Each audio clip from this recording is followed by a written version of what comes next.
નેતા બેધડક વડોદરા નગરી વારંવાર પડતા ભૂવાના કારણે ભૂવા નગરી બની ગઈ છે, ત્યારે કારેલીબાગ હાથીખાના રોડ પર વધુ એક ભૂવો પડતા રાહદારીઓને હાલાકી વેઠવાનો વારો આવ્યો છે. કલાનગરી વડોદરાએ ભૂવા નગરી તરીકે ઓળખાતી થઈ છે, ત્યારે વડોદરાના કારેલીબાગ હાથીખાના રોડ પર મોટા ભૂવાએ આકાર લીધો છે. ટ્રાફિકથી ધમધમતા રોડ પર અંદાજિત 5 થી 7 ફૂટનો ભૂવો પડ્યો હતો. પાલિકાની બેદરકારીના પગલે શહેરમાં ભૂવા પડી રહ્યા છે.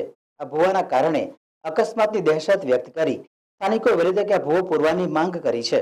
પાયણ ટાંકી કારેલીબાગ મેઇન રોડ, જ્યાં અવર જવર પબ્લિકનું એકદમ ભરચક વિસ્તારમાં ભૂવો પડતા છે, જેથી આપણા કારેલીબાગ વિસ્તારમાં વારે ઘડીએ અહીંયા છેલ્લા 3 વર્ષથી લગાતાર ભૂવાના સામ્રાજ્ય ચાલુ જ છે અને કોઈ બી તંત્રની કામગીરી થતી નથી. ને અત્યાર સુધીમાં કેટલી વાર મારી ગાડી પોતાની ફસાયેલી છે અહીંયા, જ્યારે કે મેં છોટાથી ચલાવું છું, સૌને ખબર છે, સોશિયલ મીડિયા પર બી છું. હવે આ ભૂવાના કારણે ગઈકાલ રાત્રે મોડી રાત્રે મારી ગાડી ફસાવેલી, મેં ફોટા પાડવાનું રહી ગયું મારું, અને આજે સવારે આવીને જોયું તો કાફી મોટો ભૂવો જોવા મળ્યો. ને આજે મારે મીડિયાને માધ્યમથી કહેવું પડ્યું કે તંત્રની કામગીરી ખરેખર નિષ્ફળતા જ છે.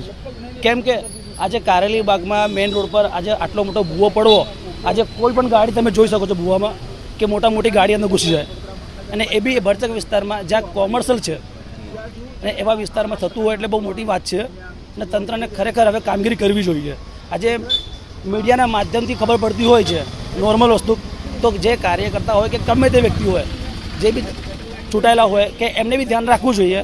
કેમ કે આજે આપણે પબ્લિક માટે છે, અને સોશિયલ મીડિયા અને ન્યૂઝનો આભાર કે જે અમને આટલો સહયોગ અને સપોર્ટથી દર્શાવે રહી છે પબ્લિકને, કે ખબર પડે કે ભાઈ કોર્પોરેશનની બેદરકારી એટલી છે કે નિંદ્રામાં છે. હજુ જાગ્યા હોત તો આવું ના થાત.